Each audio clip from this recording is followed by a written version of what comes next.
फलटणला Cummins India एक अत्यंत नामांकित मल्टीनॅशनल कंपनी गेल्या अनेक वर्षापासून कार्यरत आहे आणि अत्यंत चांगल्या प्रकारे कमिन्स इंडिया फलटणमध्ये काम करत आहे।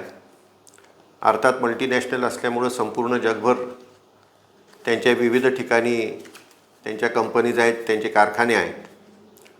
फलटणला मेगा प्रोजेक्ट आहे। भारतामध्ये 2 मेगा प्रोजेक्ट्सपैकी एक फलटणला मिळालेला आहे। आदरणीय श्रीमंत रामराजे साहेब आणि आदरणीय शरद पवारजी साहेब यांच्या आशीर्वादामुळे खऱ्या अर्थाने कमिन्स कंपनी फलटणला आली। अनेक वेगळ्या प्रकारची त्या ठिकाणी कमिन्स कंपनीचं एक कल्चर आहे आणि त्या कल्चरच्या माध्यमातून ते काम करत असतात। फलटणमध्ये काहींच्या बहुतेक काही गोष्टी लक्षात येत नाही आणि सातत्याने त्या ठिकाणी कमिन्सच्या कामगारांना आणि विशेष करून कॉन्ट्रॅक्टरकडे असणाऱ्या कामगारांना हातामध्ये फार कमी पगार देतात आणि निम्मा पगार हा कॉन्ट्रॅक्टरच्या हातात जातो, अशा प्रकारचं एक नॅरेटिव्ह सेट करण्याचा प्रयत्न चाललेला आहे, जे पूर्णपणे धादांत खोटं आहे। कारण मल्टीनॅशनल कंपनी असं कधीच होऊन देत नाही आणि मल्टीनॅशनल कंपनीमध्ये कमिन्स इंडियामध्ये माझ्या माहितीप्रमाणे कुठलेही कॅशचे व्यवहार होत नाहीत। आता हे ज्यांना माहिती नसेल त्यांचं दुर्दैव आहे आणि मुळात म्हणजे कॉस्ट टू कंपनी प्रत्येक कामगाराची किती येते ह्याचीच ज्यांना माहिती नाही। कारण मिनिमम वेज ॲक्ट काय असतो, मिनिमम वेज ॲक्टनुसार शासनाचे काय नियम आहेत, प्रॉव्हिडंट फंड काय आहे, ESI काय आहे, ही कशाची माहिती नसणाऱ्यांनी काहीतरी त्या ठिकाणी खोटा नाटा प्रचार आणि तो सुद्धा विधानसभेच्या निवडणुकीसाठीच केला आहे, दुसरा कुठलाही त्यामागं कारण नाही। आणि ते जाणीवपूर्वक हे आमच्यावरती त्याचा नकळत त्यांचा बोट रोखण्याचा जो प्रयत्न आहे तो धादांत खोटा आहे। माझं उलट आव्हान आहे की त्यांनी दाखवून द्यावं की कमिन्सच्या कुठल्या कॉन्ट्रॅक्टरच्या मार्फत मी असेल, रामराजे साहेब असतील, रघुनाथराजे असतील, यांना काही मिळतं, मी राजकारणाचा संन्यास घेईल।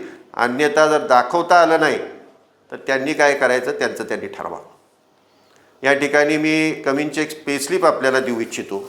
ती जर आपण पाहिली तर कॉस्ट टू कंपनी ह्या पेस्लिपमध्ये सूरज संपत गायकवाड नावाचा कामगार आहे, त्याचे 26 दिवस भरलेले आहेत आणि कॉस्ट टू कंपनी ही 23,809 रुपये कमिन्सला सूरज संपत गायकवाड याच्यावरती तेवढा खर्च महिन्याला होतो। प्रत्यक्षात कपातून त्याच्या हातात किती जाते आणि किती त्याचे प्रॉव्हिडंट फंडमध्ये जमा होतात, ESI मध्ये किती जमा होतात, हे वेगळे आकडे दिलेले आहेत।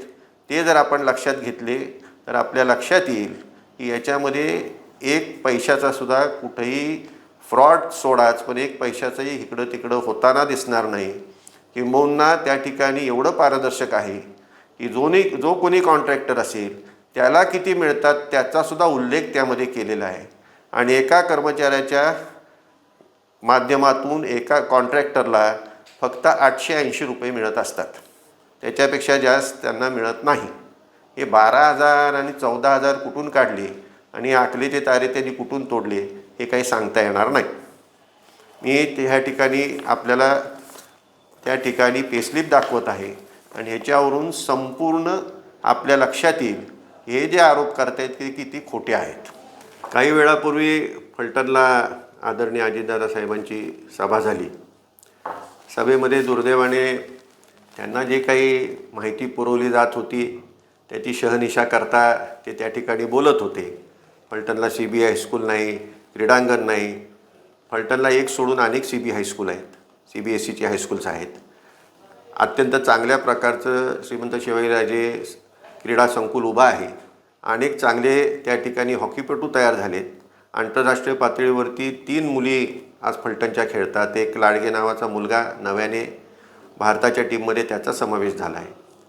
धनुर्विद्येमध्ये, आर्चरीमध्ये प्रवीण जाधव हा ऑलिम्पिकमध्ये फलटणचाच आहे, सरड्याचा आहे, त्यांनी त्या ठिकाणी रिप्रेझेंटेशन केलं आहे। म्हणजे फलटणला क्रीडेविषयी, क्रीडा क्षेत्राविषयी अत्यंत चांगल्या प्रकारचं त्या ठिकाणी सुधारणा किंवा त्या ठिकाणी चांगले खेळाडू निर्माण होत असताना आपल्याला दिसतात, कारण ह्याच्या मागं फार मोठी पार्श्वभूमी आहे। फलटणला अनेक महाराष्ट्र केसरी झालेले आहेत आणि क्रीडेविषयी अत्यंत मग खो खो असेल, कुस्ती असेल, अत्यंत आस्था आहे आणि संस्थान काळापासून त्याला त्या ठिकाणी प्रोत्साहन मिळालेलं आहे.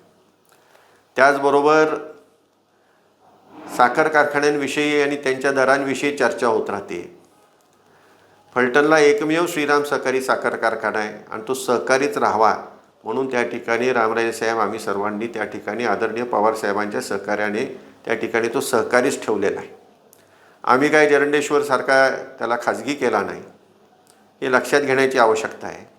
आणि माळेगावचा दर किती, सोमेश्वरचा दर किती, परंतु त्याचबरोबर भवानीनगरचा दर किती, जरंडेश्वरचा दर किती, दौंड शुगरचा दर किती, हेही आपण आकडे सांगावेत.